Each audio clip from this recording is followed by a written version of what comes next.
Once again, thank you so much, Wandile, for your insight. We really appreciate that. Our next speaker, Johan, if you can come to the front. Johan Kotze. Johan is the Chief Executive Officer of Agri-SA. Excuse me, Mr. Kotze grew up in a farming family and started out his career as a farmer himself.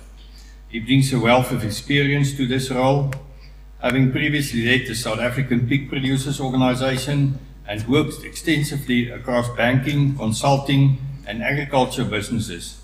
His background in farming and agriculture economy provides a strong foundation for his leadership in this vital sector. Johan, thank you so much. We're looking forward to listening.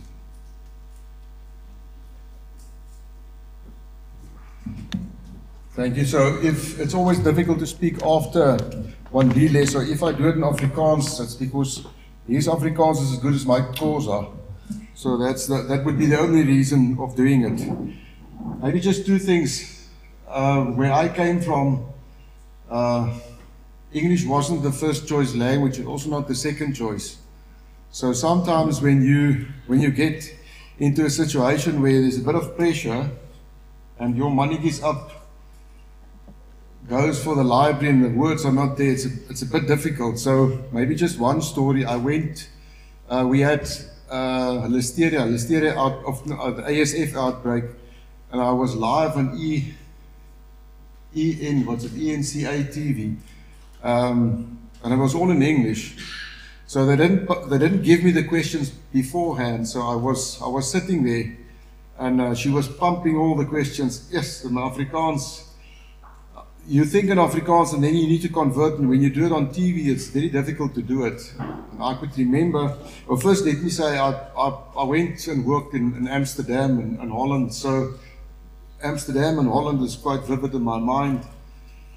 And she spoke about the red line, and I don't know what I did.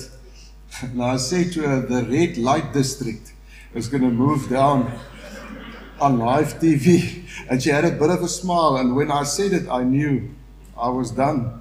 And you can't rectify yourself. So after the meeting, she said to me, what did you say? Well, I said, listen, I meant the red line district, but the light just came out. So sometimes the English is not that easy. The other thing is, if you really want to have something in the news, you normally do the following. He said, what I'm going to say now, please, is there any media people here? Don't talk about that. The next thing is it's highlighted, it's front page saying. So what I'm going to do today, hopefully there's no media here today.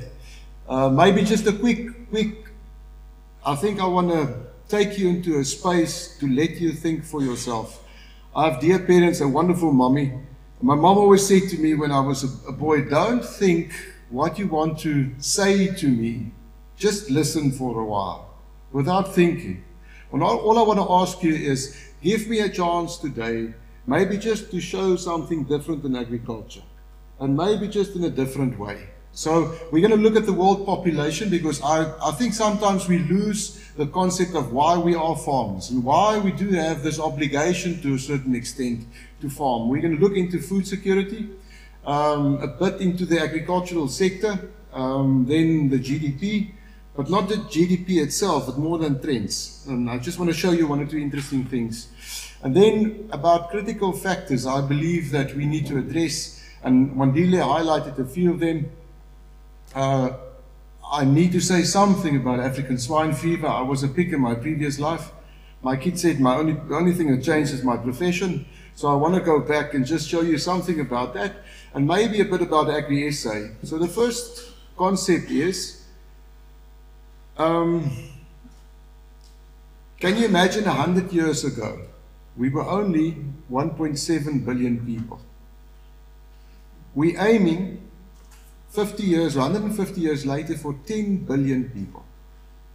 Now, if I just ponder on this concept, it means with the same resources we had, we need to feed more people. And I think what we've done quite well, specifically in South Africa, is we brought a lot of production and cost efficiencies into the space. So the pork people, when I started there, 1.7 tons of meat per sow per year. So it means 1.7 tons of meat per sow per year. Genetic improvement, 5 years later, 3 tons. Food conversion ratio, you guys know what it is, was about 3.6.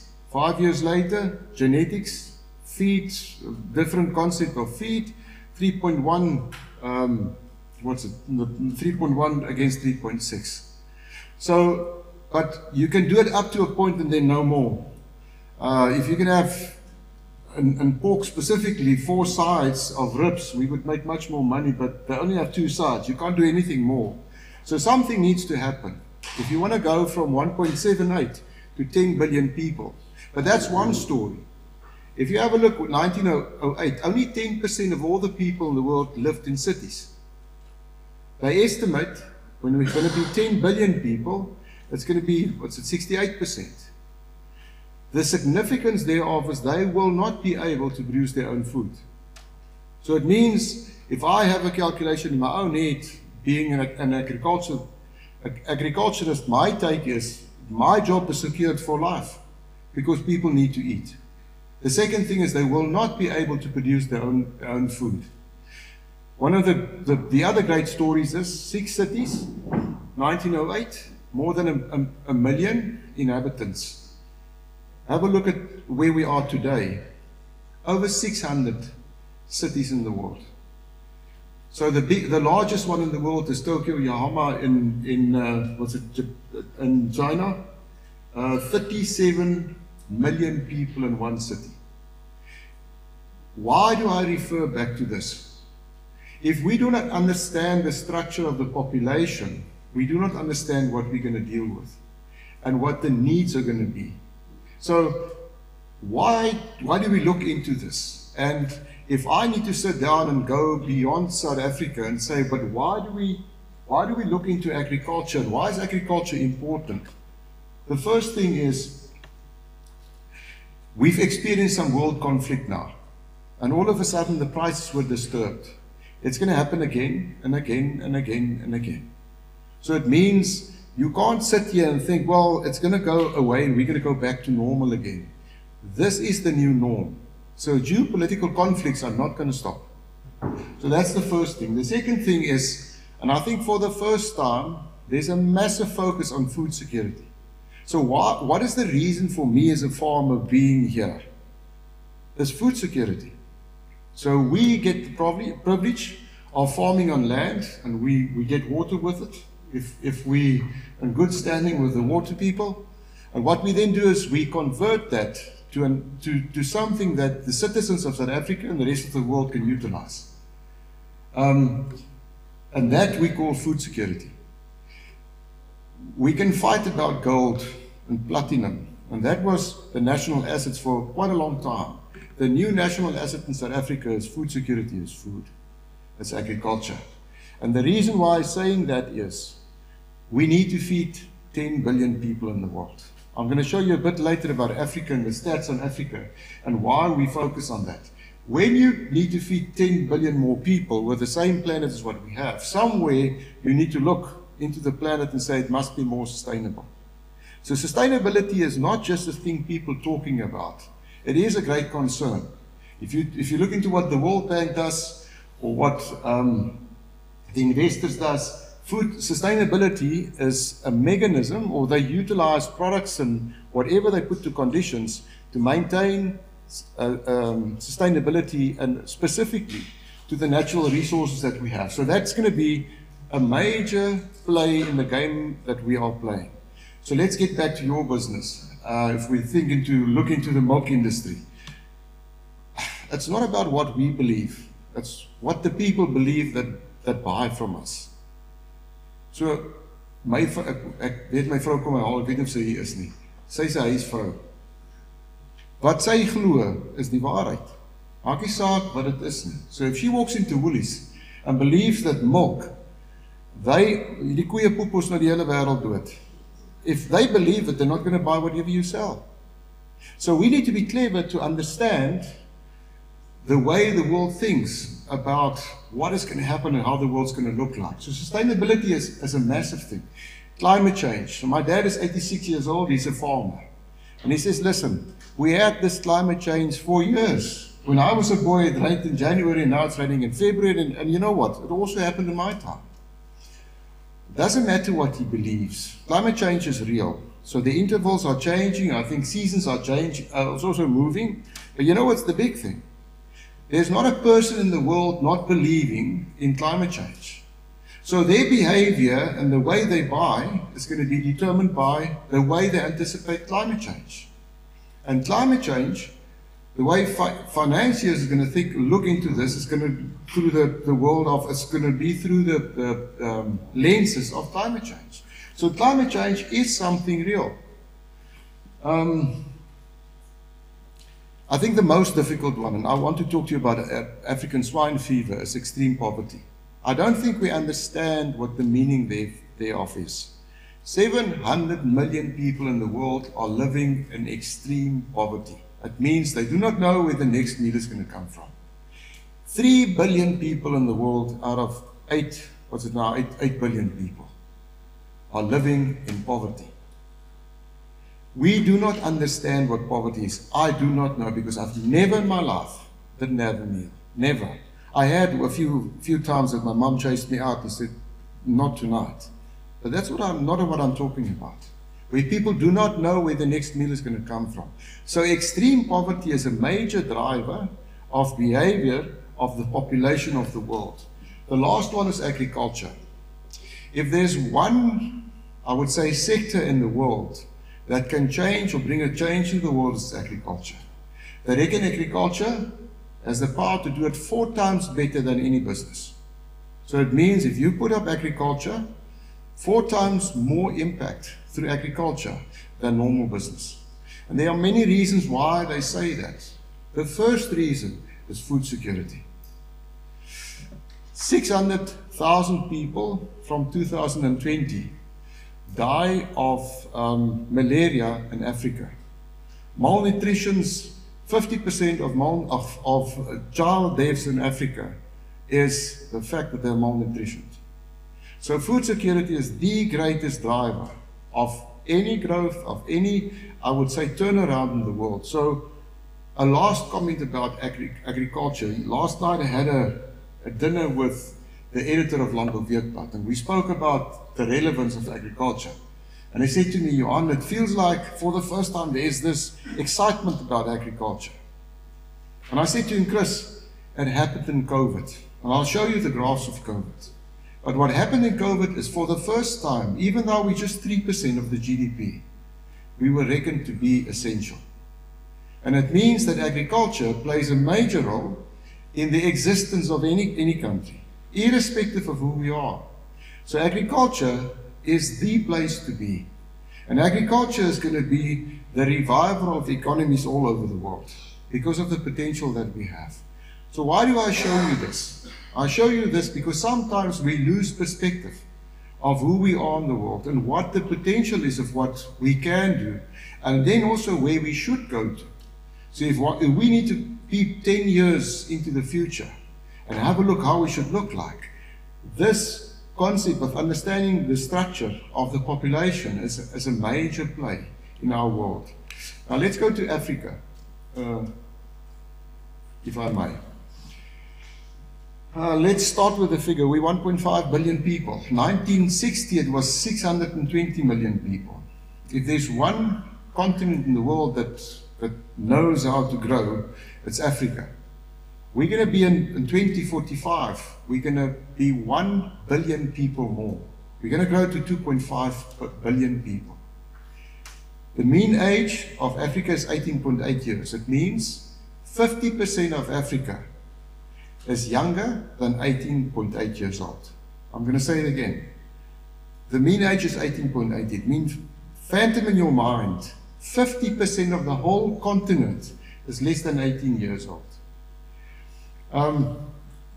The main thing about Africa is, and I've worked in Africa for quite a while, and we always talk about South Africa and the rest of Africa. It's not true. It's Africa. We are Africans. We are part and parcel of Africa. I can tell you why I say so. How many people do we have in South Africa living in Africa but also living in South Africa? Because no no border would keep it away, would keep them out if there's food hunger in Africa, which is to a certain extent the case. The rapid population growth, 4.8. Our average growth rate in Africa is 4.8 per year. So that's why we're going to grow to 2.5 billion people. What's it? Less than 40 years from now. The third thing is, I spoke about the age. There's not a continent in the world with the poverty that we have in Africa. And I'm talking about extreme poverty. So Africa, to a certain extent, they're not our neighbors, they're part of who we are. The concept of who Africa is and where we're going to go to and what Africa, to a certain extent, holds for us is a major concept. The last thing is, a lot of people talk about small-scale farming, and maybe I need to say it so that we can, to a certain extent, understand the concept thereof. Small-scale farmers also contribute to the food security of a land. I'm going to say it again. So let me first refine. I came out of a commercial bank, so understand commercial farming. I also worked in Africa, and many a times we think it's only commercial farmers that do contribute to food security. Africa, 75% of Africa relies on agriculture. Somewhere they have a connection with agriculture. Small-scale farming also contributes to food security in Africa. They reckon some of the countries, depends on which one we're talking about, up to 35% of their GDP is agriculture. So Africa is all about agriculture, but Africa is also about small-scale farming. So the continent Africa, before we get to a point where we say, but why do you talk about Africa? Wandile just said that we export between 35 to 38% of our total produce to Africa. So Africa is not just a poor continent. It's not just a continent where we say there's a possibility of, and we know out of poverty that there's a great possibility that they're also going to battle with climate change. Africa also imposes for us not just the risk, and that's where we are now, but more an export opportunity. Now, the first thing I could remember when I spoke about Africa, when being in Africa, they said, but there's no money in Africa, which is not true. Africa is a major market. There's a major market in Africa itself. Food security. In our minds, food security is I have a plate of food and I can eat my food. The greatest concern about climate change is malnutrition, because people will not be able, through climate change, because what climate change does to a poor country is normally that you have an increase in food prices. And the moment you have that, people they won't be able to buy, and they buy something that's substandard. So food security is defined when all people at all times have physical and economic access to sufficient, safe and nutritious food that meets their dietary needs and food preferences for an active and healthy life. Now, to define that, it's four things. The first thing is affordability, availability, quality and safety, sustainability, and adaptability. Now, if you talk about affordability, firstly, why do we talk about this? So for me as Agri-SA and looking into agriculture in South Africa, food security is the most important concept that we need to deal with. And the reason for that is any reasoning that we do should be out of the concept of being food secure as a country. And the moment you talk about affordability is, if I sit down and have a conversation with Minister Steenhuisen and we talk about rural roads, then it's not about my bakkie being damaged or whatever. It's about the fact that I will not be able to deliver affordable food because of the state of the roads that we deal with. So affordability is a major concept. If we deal with 40% people in South Africa being classified as poor, who's going to buy our produce? So if we do not understand food security and reason out of the concept of food security when we deal with policy, if we deal with the future of agriculture in South Africa, we're going to miss the concept of being farmers 5 and 10 and 20 years from now. So as Agri-SA, one of the greatest drivers we have in our reasoning and even defending policy or to a certain extent scrutinized policy is out of the lens of being food secure as a country. Maybe just a quick concept of how do we look into agriculture. We had the CIBC Bank, it's the largest bank in the world, with Standard Bank last week, and we had a presentation with them. Now, just for the sake of the guys being bankers here, I've asked the guy, how big is your agricultural portfolio? And he said $600 billion. There's only their agricultural portfolio. So for us in South Africa, we grouped ourselves in agriculture in three kind of sectors. The first one is the field crops, horticulture, and animal production. I think the only one I quickly want to show you is animal production. So 45% of all the produce in South Africa is out of animal production. But when I was a pick and still with the pick industry, we always said to the field crop guys, before you go to it, you also need to understand we eat about 20% of what you produce. So the animal production side in South Africa plays a major role in the economy, the agricultural economy of South Africa.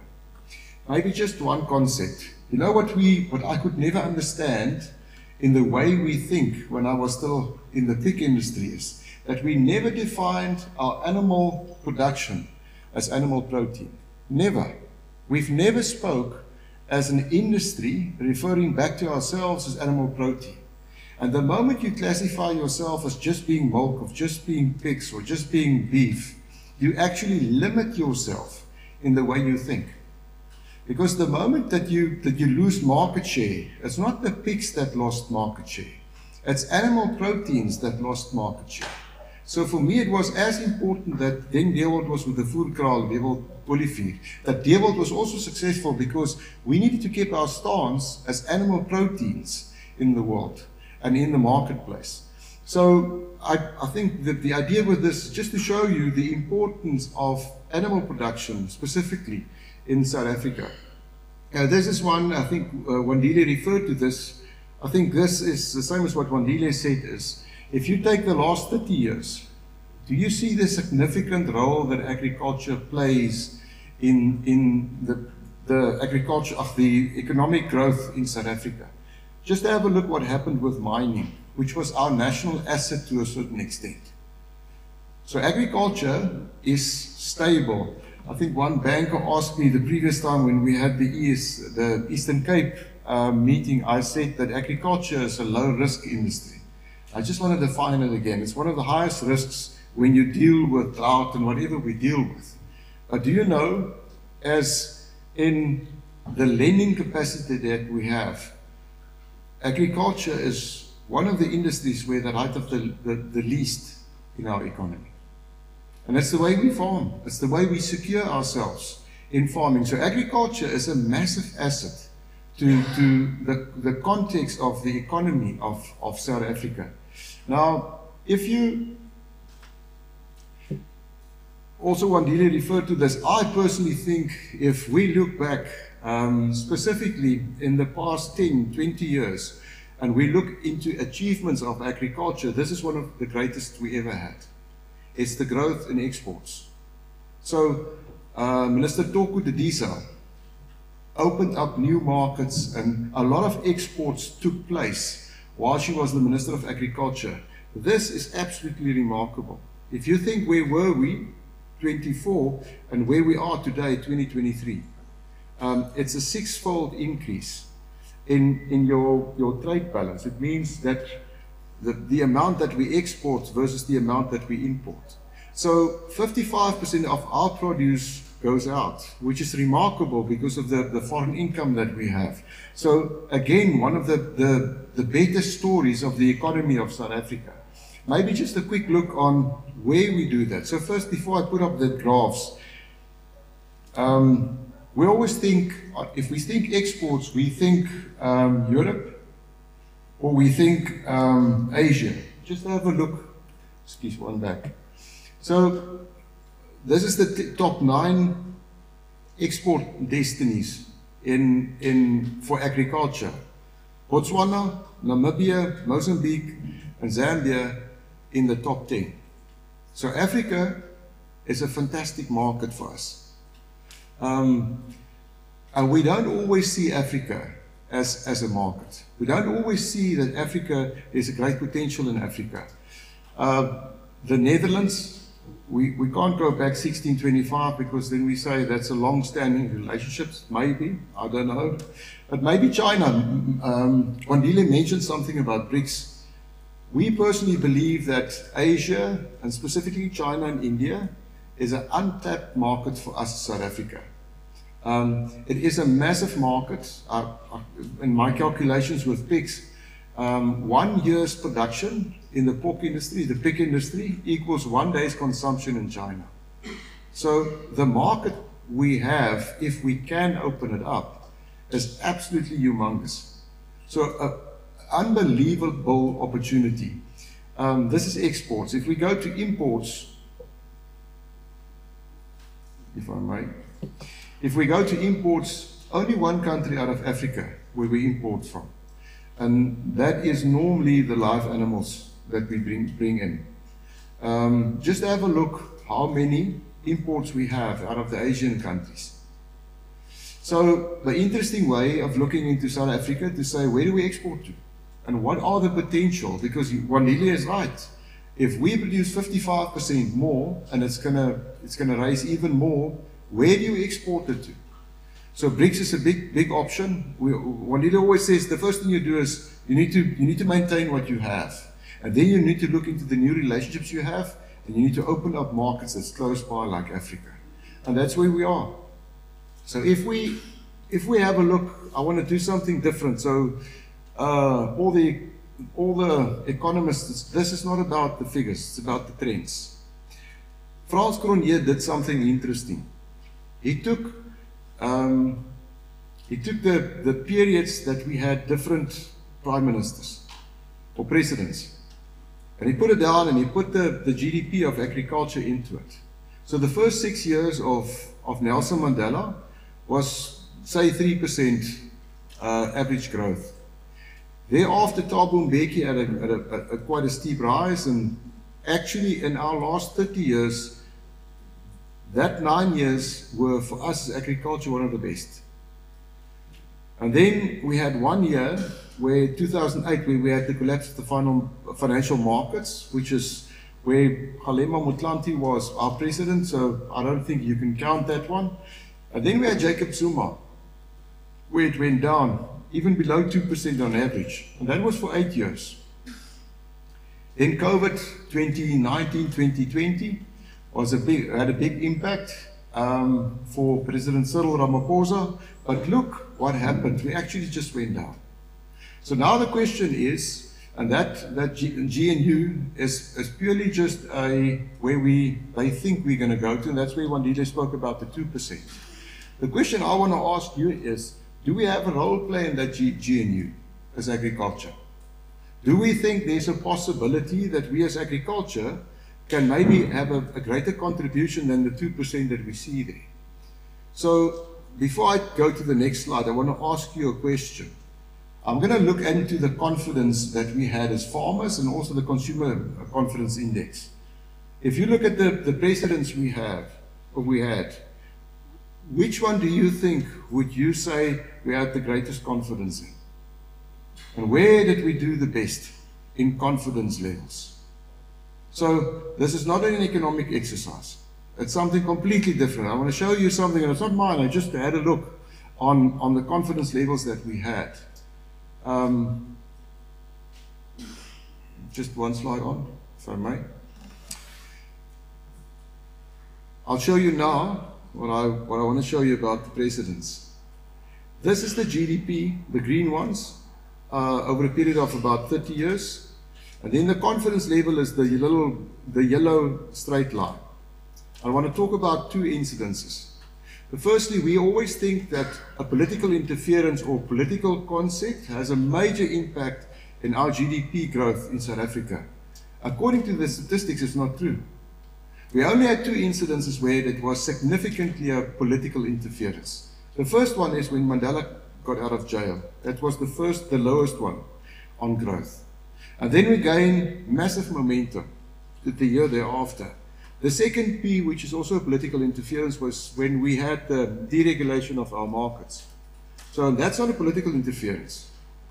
And then thereafter, droughts, an economic downturn in the world plays a major role into the determining of the GDP of South Africa. Now, two big incidences. There was an economic crisis in 2008. That was the low one in the little oval circle. And then I think the biggest and the interesting one was when we had COVID. It was the highest confidence we had in 30 years when we had COVID. So let's go and have a look on what it looks like when you do the precedence itself. The highest confidence we had as farmers, according to the statistics, was with Jacob Zuma. I failed the test. I said no. I would have believed it was Thabo Mbeki. So that's the first one I want to show you.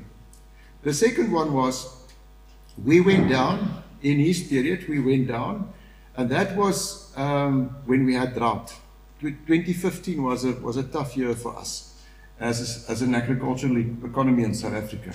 But then the most interesting one is number 3. When we had COVID, my confidence was high, and my wife, being a housewife, was the lowest ever. And the reason for that is price. The reason why we were so high is because for the first time it felt like somebody reckoned us as essential, as agriculture. So what drives the GDP in South Africa for us as farmers? And that's why we sometimes need to get to a point to say we need to be realistic in the way that we talk. It's not politics. It's a drought. It is the way we think. It's when we are reckoned as essential and we can produce, there's nothing better that's going to boost our economy as an agricultural economy than when people start believing in us. You know what's the sad part of it? And that's that little white thing between 4 and 5. I have 3 daughters, and I lived in Africa. 2 of them are married, and they live in England. I think my grandfather will turn if he knows that they went to England. He was Afrikaans. And then the other one lives in Germany. They all want to come back. But do you know how many of our children don't want to come back? You know why?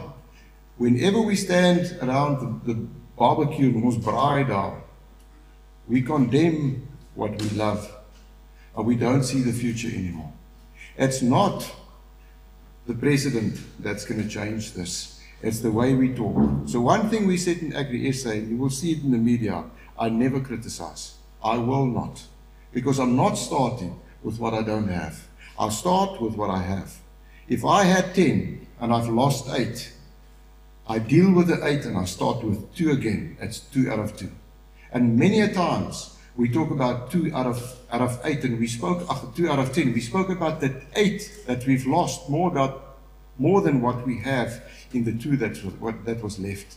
And one of the greatest concerns we have in agriculture is our young people lost hope because of the way that we talk. If I have a look in how agriculture, to a certain extent, outperformed the other sectors, there's always reason to criticize. There would always be a reason to be down. You guys went through F&D now. I spoke to you when we had Listeria.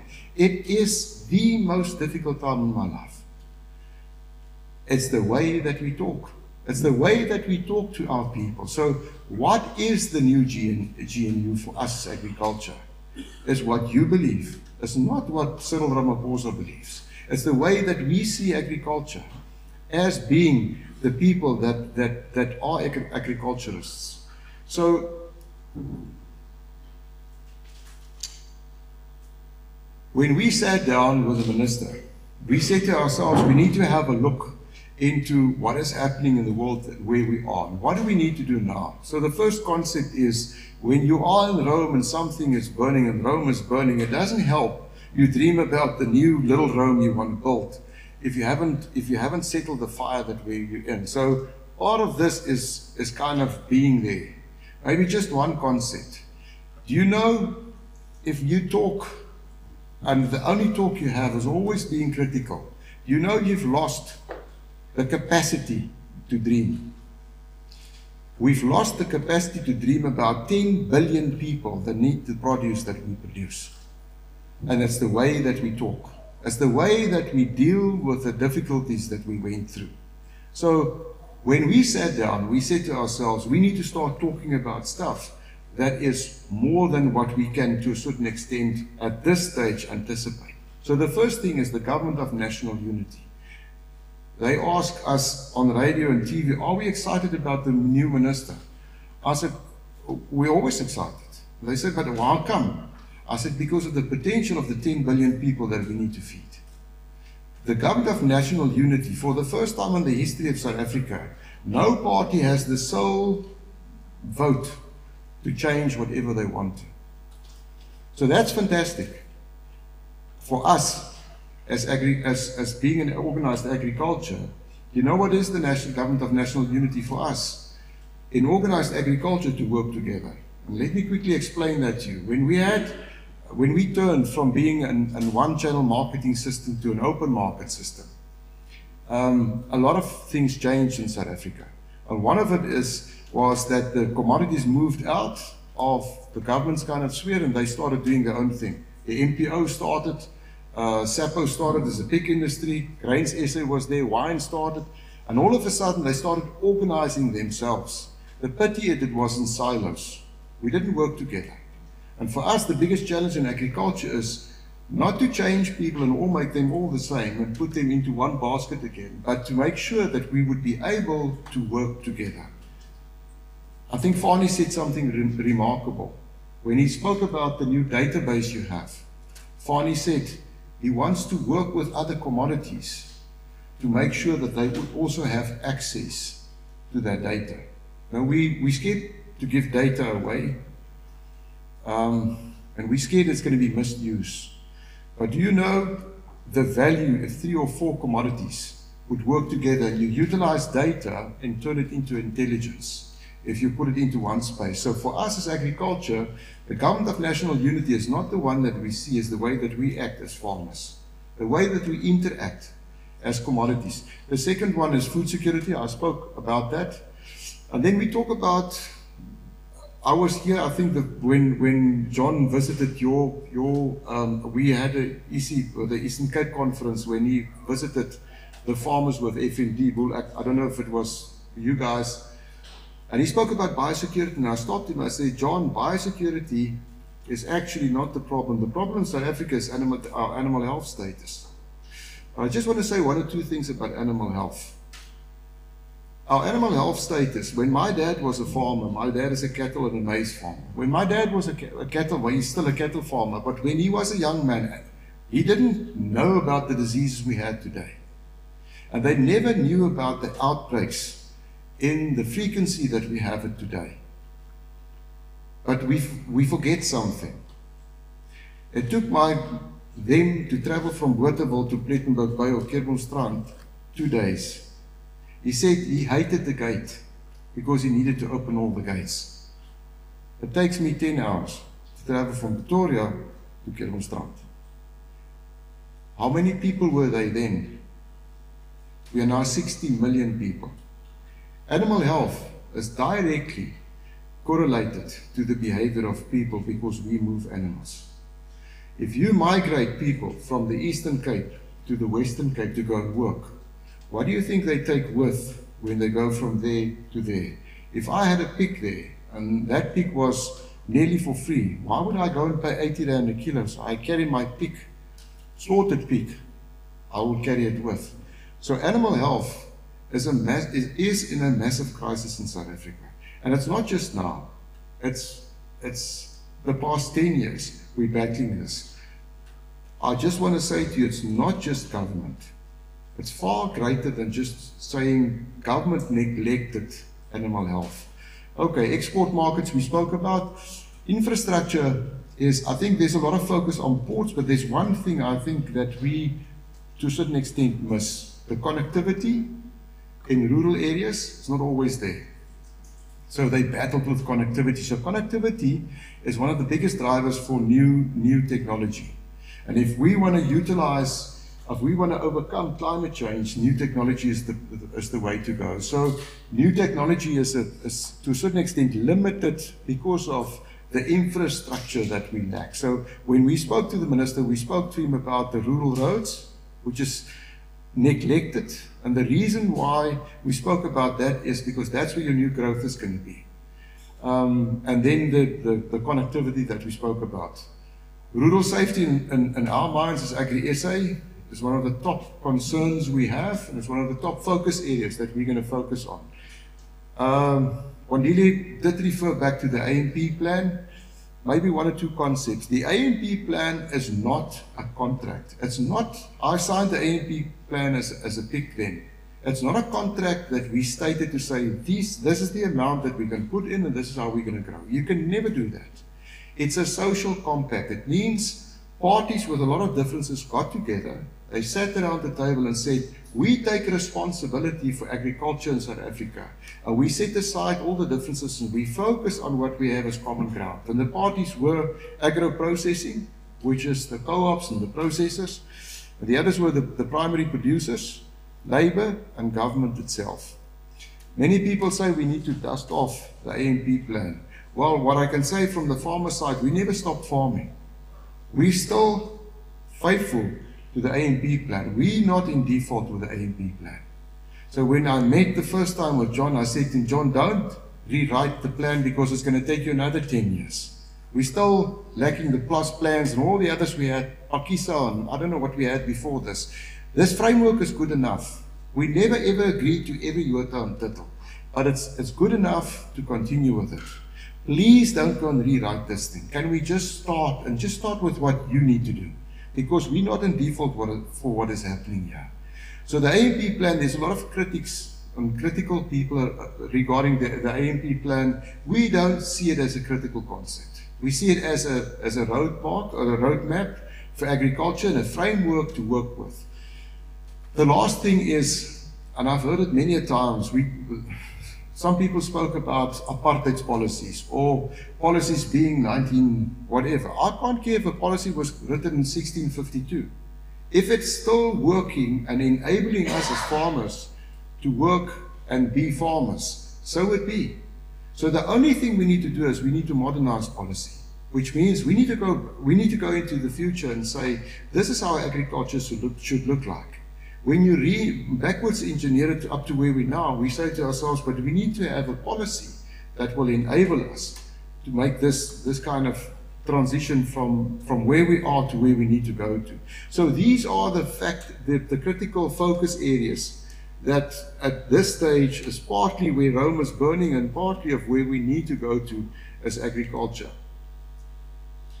I think I need to make a disclaimer with the next one. So the first thing I want to say is, I am not here out of the little history I had with the pigs with ASF and Listeria to say to you this is the way it should go.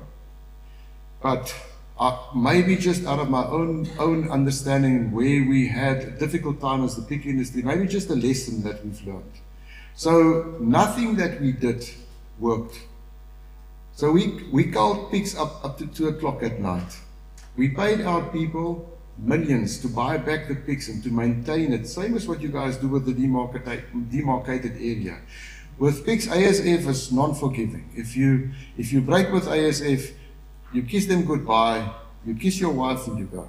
It's done. Hulle vrek. Opstrepe. And it spreads like wildfire. So the first thing you do is that demarcated area, you kind of cull and you maintain it there. And you can. It's possible to do it. But the more I culled pigs, the more I paid out, the more this disease just spread all over. We couldn't stop this thing. We paid out people in their bank accounts, poor people in poor areas, 76,000 rand per person, 25,000. I have all the statistics to show you this. But we were not successful. Now, if you sit in a board meeting and every time the board says to you, you need to go back to government, you need to negotiate this, you get to a point where you say, I can't, I'm a failure. And that's where we were. So I was sitting there, and I went through a bad time in my own life with not being able to maintain the disease. If you deal with people, and you all know David Osborne, if you deal with David, and David at one side has 5,000 pigs, it means about 15,000 pigs standing, just at that one site. If it breaks, you cull the whole site. There's no emptying and whatever you can do. You cull them and you put them in a hole, and that's it. Do you understand the stress levels? So I couldn't, as an individual, I couldn't maintain this anymore. I could literally not live with it anymore. And I was at the university then, and I was busy studying something. And somebody came to me and said, have you ever got to the point where you sit down and you think about the systems in what you're dealing with? So I said to him, what do you mean? He said, you know that everything is connected. And whatever decision you make is somewhere connected. I said, no, I don't understand. He said, let's take what you do and see if you're successful. And all he did was, if something breaks, you have a choice. What do you do? So normally we went and we cull. We paid out. And he created a casual loop. It's a big name for something that's actually so stupid. It's interrelated actions. You know where it came to? It came back every time to the same point. Now, what do you think is the biggest driver of ASF? ASF is like FMD. It's a we call it a covert virus. It's the biggest, largest virus is ASF. There's no instof in the world for this thing. So what do you think is the biggest driver? It's poverty. And he said, but it's impossible. He said, yes, it is. The easiest way for a poor person to get out of his own misery is to buy a pig. And there are millions of pigs in South Africa. You will never take it away, and that was never our aim. If you buy a pig, everybody is wasting. We were wasting today when we ate. It needs to go somewhere. So if you pay me to feed my own pigs, do you see a better way to get out of misery when you're poor? So you're never going to stop this because you deal with poor people. So who are the drivers of that? So please don't go out and, if there are people writing, don't say Johan said that poor people spread ASF. But what we realized is we were fighting the wrong concept. We were fighting each other when we dealt with ASF. And what systems thinking taught us, somewhere there's a connection. And the connection for us was, the moment we got in, and we paid them out what David got for his best pigs at the abattoir, they moved their pigs. So today, Swaneville is an area close to us. We would count the pigs. Today it's 2,500 pigs. Tomorrow when we need to kill, we were there next day, 5 o'clock. Only 1,500 pigs left. The rest, quit, weg. Why? Why would they take 18 rand for me, what David got from the abattoir? If they can slaughter their pigs and sell it for live, or sell it live, or slaughter their pigs and get 40 rand a kilo. So what drove the behavior of the spread of the disease? People. People drove that behavior. So before we just go into poverty, the movement of pigs and the movement of ASF didn't start with poor people. It started with rich people not applying to the rules they knew, and they did whatever they want to. So something happened when we did this. The first thing is we took our eyes off government. Not that government's not capable to do it, but they were not the focus anymore. The focus was now the virus itself.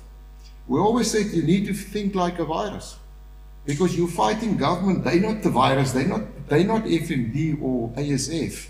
It's not my neighbor that's ASF. It's a little virus, and how does a virus behave like? And what system thinking taught us, the behavior of people is driven by something, and you need to change that behavior. So one of the things we did, which is actually in hindsight remarkable, and we never foresee that it would be like that, is we started to, they call it intelligent spying. We went into the WhatsApps, the Facebooks of the people farming informally with pigs. And we created a little monkey on Facebook without identity that's just advocating information. And we spoke to 375,000 pig farmers every month on that thing. But what we did is we've seen their response. So we started to pick up the outbreak of ASF. The moment somebody is asking about blue ears, as my pigs are lame, immediately the neighbor would say, yeah, mine is also. Then you know there's an issue. And we started to act intelligently out of what we've learned. So out of this little thing, all I can say, what we've learned is to think differently. The government didn't change. Mpomaja is still Dr. Mpomaja. She never changed. And there's nothing wrong. But something happened with us as the pig industry. We changed our minds. When last did you hear about an ASF outbreak in South Africa? And it's fraught. It's all over. And we're not dying. Why? Because we think differently. And they started to take responsibility on a different level. Yours is quite significant. I think what you guys did well is you need to organize yourself from the one farm to the next farm to the next farm. You need to organize yourself. This is how organized agriculture started, out of a critical situation. And then you go from that to a demarcated area. It's one up. From the demarcated area, you go to the province, it's one up. And then you go to national. But we normally start with national and forget about the farms ourselves. We broke in the industry for the first time in our history. We broke 3 times. 2 times on one specific farm. They broke and they were clean 3 months after that. They cleaned out and they broke again. It wasn't voeltjies that flew the ASF in. It was humans. And it wasn't maliciously. It was unintendedly. But because of a different mindset that it can't happen, they neglected the basics of biosecurity. So the lesson that we've learned out of ASF, and I thought of what can I today maybe just give you, because I don't know what the solution for FMD is. I truly do not know, and I think if there is a man who knows, he still needs to be born, because it is such a complex and difficult situation to handle. But if there's one thing that helped us as an industry, it's our mindset, the way that we think. And you need to understand it's a system, and you're not the only player in the system. The biggest threat for the pig industry were the abattoirs. Because if you take a cartridge to an abattoir and they go through the mist, or that now they do the spray booms or whatever, and you pick it up, then you go to your farm back again, lekker jy het hom. It is highly contentious. So we never thought of that until we started picking back and went through this casual loop concept of systems thinking.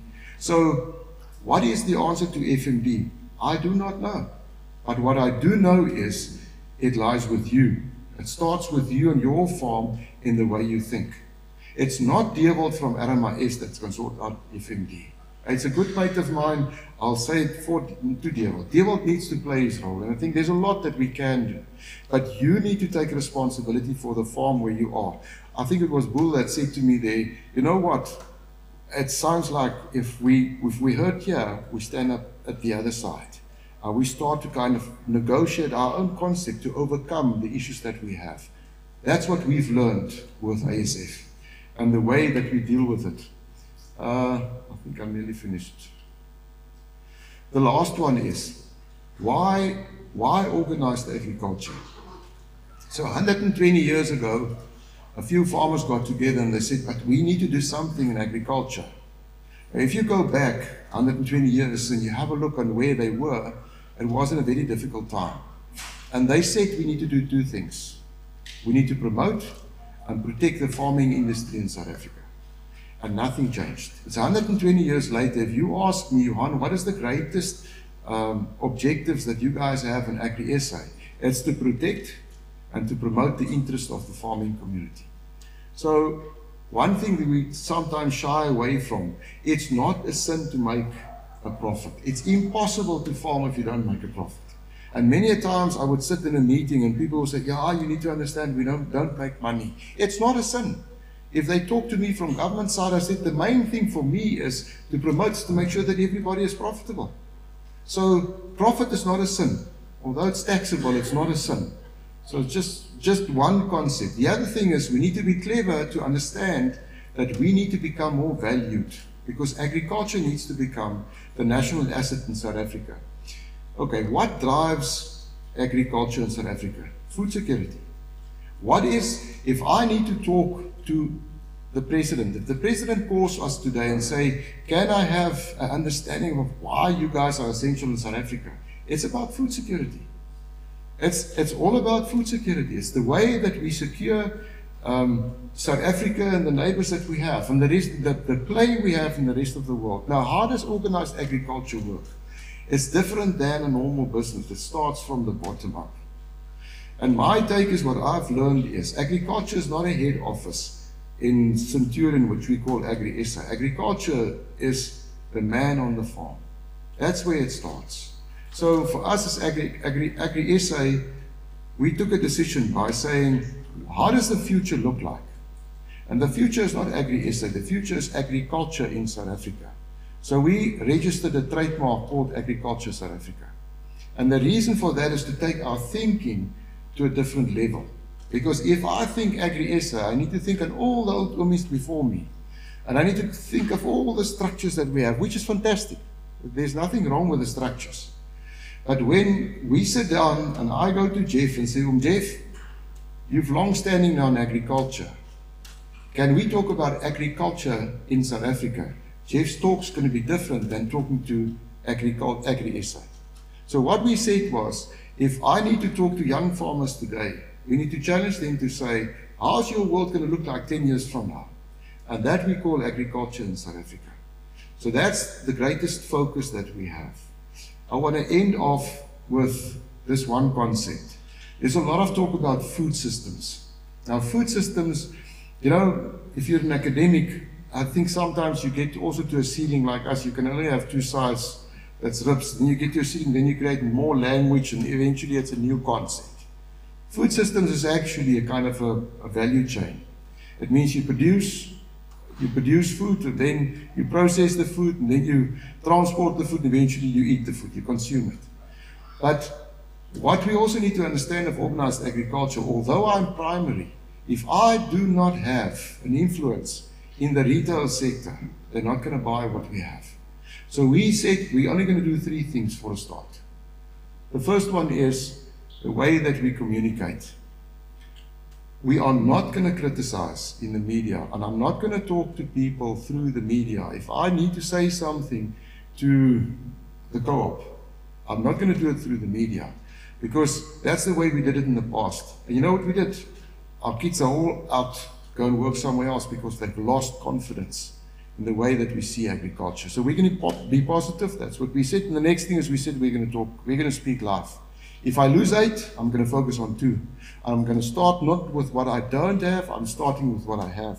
The second one is the image of agriculture. It's not the boer with a two-tone and a hoedjie op sy hops and sê, meneer die bankbestuurder, kan jy my asseblief nog 'n rand gee nie. That's not agriculture. And I'm not belittling that. All my family were farmers. Not at all. But the image of agriculture is highly sophisticated businessmen. We are you can compare yourself to the best farmers in the world. They were Jeff were instrumental to taking guys to New Zealand. Compare yourself with the New Zealand who were then the best milk farmers in the world. We can compare with them. The pig farmers are, they are some of the best farmers in the world. So we need to change this image because people still see us as the land grabbers and the people not being capable of doing it. So that's the second one. The third one is, I think, the most important one, is building capacity. You know what that capacity is? Leadership. It's not knowing more technical, of having more technical, a technical capacity. We need leadership in the time that we are in. And that leadership is to a certain extent not with me, my age, it's not with Jeff. I think we had a good time and there's still a bit left and we can still play a major role. It's our young people. Our future in South Africa is not with me, it's with the younger generation.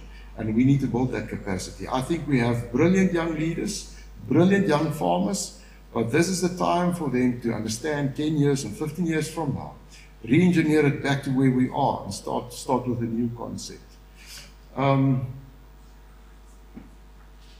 The last slide. Mount Everest. I love Mount Everest. So I'll never go there because I'm going to lose my wife's life, because that's not the way to go. But a fantastic concept. They couldn't summit Mount Everest for 25 years. And then 2 mad people did it. It took 400 support staff to help them to summit for 2 people. Today, more than 12,000 times people summited Mount Everest. So there's a massive progress. But the person who summited the most is a person who normally carries the bags for the people who paid and want to summit. They call them the Sherpas. And they've asked this guy, how is it possible that you could have summited 29 times and people barely make it to 1? And he said the following. He said, sometimes the wind blows 265 kilometers an hour. He says then the temperature goes down to minus 30, minus 40. And he said, but I can tell you how I do it. We've learned how to dance with the wind. You guys are fighting the wind. So I want to end off with this. The challenges in agriculture will always be with us. It's never going to stop. My dad went through droughts. He went through hail. He went through disease outbreaks. It's not going to stop, and it's going to come. And it's not fear. I want to create something else. It will always be with us. And there are 3 things we need to do. The first thing is we need to be strong. Bull, if you've got a hiding, there's only one way to get over it. You need to stand up and be strong. My dad was a courageous man. Can you tell you why? Because he farmed. You need to be damn courageous to farm. Show me a businessman that will put 20 million as a grain farmer in dry land and pray to God for rain and have a drought, and vrachtig next year he will borrow another 20 million and put it in and have a good harvest. If you don't have courage, you can't farm. But that's why we're here. So if we want to conquer, we need to be strong and courageous. And we will conquer. My dad did conquer. My dad summited many a times in his Mount Everest, and so did the people before us. And then the last thing is, we need to learn how to dance with faith. I want to end off with this. When the biggest impact of Listeria and ASF in the pig world wasn't the financial loss. When Dr. Aaron Motsoaledi said, avoid all ready-to-eat meats, I can't even remember when it was, 2018. Our price fell from 30 Rand a kilo to 10 Rand a kilo. We've lost in 6 months, and we're small as a pig industry, 580 million. Do you know that wasn't the greatest impact? You know what was the greatest impact? The individuals that farmed. It took me 6 months to put a different courage back into them. If you had something like ASF, your financial loss is something big. If you lost the fact that you could be strong or your courage, you're dead. And I don't believe in that. So this is what we did. I challenged them all, David himself, David lost a lot. When last did you go on your farm and you stand on a place where nobody else is, just you, and you've looked up and said, God help me. I'm just human, but I'm here with a purpose. I want to have my courage and my strength back. That's how we revived from that difficult situation we were in. So my take today, I believe in agriculture. And if you don't and you haven't seen the 10 billion people, it's impossible to farm, number one. I believe that we can, and our history shows that we do it differently. We are not the norm. We are not just the business with toffees. For sure not. And if we have a look at what we've done in the past, it gives me a lot of hope as a farmer. You guys went through a difficult time. There is an outcome. Where's that outcome? It starts with you. It starts with your mindset, where you're going to go to. And the last thing is, there is a way up. And that is when you go on your farm and you stand there on your own. You say, God, I need some courage and I need some strength. Mag jullie elke lekker boer en my FND, die good death where you guys are. May you be prosperous. Well, next time when I see you, you double up on what you've done. That's the only way you fight back. Thank you.